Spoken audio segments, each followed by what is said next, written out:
বড় ভক্ত। আরে হারামজাদা বদমাশ, তুই আমার বউ নাচ দেখতে তোর স্কুল ঠিক আছে? খবর আছে। ওরে আমার মারতেছেন কে ভাই? এই কামো কি মারতেছো কেন? ওর দোষ কি? তোমার বউ যদি টিকটক না করতো তাহলে তো ওরা দেখতো না ছেলেবেলে। তোমার বউ টিকটক করার কারণে গ্রামের ছেলেবেলে নষ্ট হয়ে যাইতেছে। তুমি ওরে না মাইরা যা ভাবিরে বুঝাও যেন টিকটক আর না করে। ঠিক কথাই কইছেন, আজকে বাড়ি দিয়ে গেলে ওর বউ টিকটক ফিকটক ওরে কেমনি আজকে ওর টিকটক ছাড়া মহানে। নিজের বউর সাথে পারে না, আমি টিকটক দেখি আমারে মারতেছে। এ কাশিম কাকা একটা চা দাও তো। চিনি বাড়াই দিও। আজগো থেক্কা তোমার সব নাচানাচি বন্ধ। আমি যেন এই টিকটক ফিকটকে আর কখনো যেন নাচানাচি করতে না দেখি।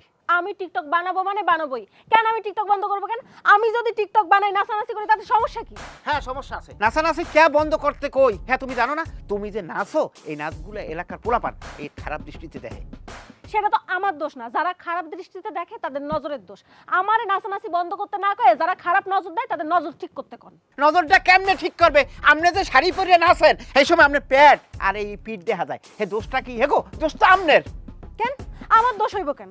শাড়ি পরে নাচানাচি করতে গেলে তো একটু পেট পিঠ দেখাই যাবে, এটা তো ন্যাচারাল। আর এটা আমার সমস্যা না, সমস্যা আপনাকে পুরুষদের।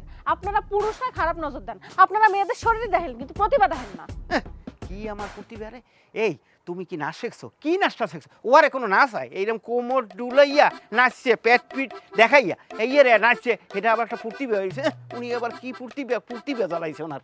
একদম ফালতু কথা কইবেন না, আমার প্রতিভারে অসম্মান করে কথা কইবেন না। আপনি জানেন আপনি কত মানুষ আমার নাচের প্রশংসা করে, আমার নাচ এক ঝলক দেখার জন্য তাকায় থাকে আমার দিকে, কত রিকোয়েস্ট করে, আর আপনি আমার সেই প্রতিভারে অসম্মান করতেছেন। হনো এত কথা বাদ, তুমি আজকের পর থেকে আর নাচানাচি করতে পারবে না।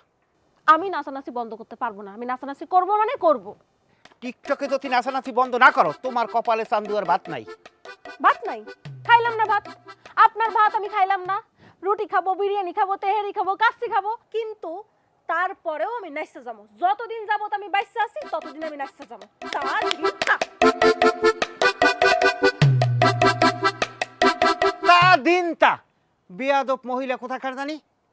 এরপর যদি নাচতে দেখি তোমার পাও ভাঙ্গিয়া এরপর আমি আতি উঠাই দেবো। আমার রাপ সম্পর্কে তুমি জানো না, আর একবার নাচো তারপর দেখ মানে তোমার কি খবরটা বানাই দিই। আকাশেতে লোকরা সাদ বুঝি একটা রেইয়া। ভাবি খারান ভাবি, আল্লাহ রে এতদিন মোবাইলের ভিতরে দেখছি, আজকে সরাসরি দেখতেছি। আমার তো খুশি রাখার জায়গা না ভাবি। ভাবি আপনি তো আমাকে গ্রামের একটা গর্ব ভাবি। কি? আমি এই গ্রামের গর্ব? অবশ্যই গর্ব। আপনি টিকটকের ভেতর যেরকম নাচের মাজা দুলায় দুলায় মানে দেখলে পুরো আগুন ধাক্কাস লাগে। ভাবি জানেন আমি কিন্তু আপনার অনেক বড় ভক্ত, বুঝছেন? টিকটকের ভিতরে আপনার নাচ দেখি, লাইক কমেন্ট শেয়ার সব কিছু করি। তার মানে আপনি আমার নাচের ভক্ত, তাই তো? হ ভাবি, আপনার নাচের আমি অনেক বড় ভক্ত। ভাবি আপনার কাছে আমার একটা আবদার ছিল। কি আবদার কোন? মানে সবসময় তো টিকটকে আপনার নাচ দেখি, তো এখন সামনাসামনি আপনার নাচটা দেখতে চাচ্ছি আমি। আপনি আমার সরাসরি নাচ দেখবেন? হ্যাঁ ভাবি, মানে আমি অধিকারের জায়গা থেকেই বলছি, আপনার ভক্ত না আমি, তা ভক্ত একটা আবদার করলে কিন্তু শুনতে হয়। আর যদি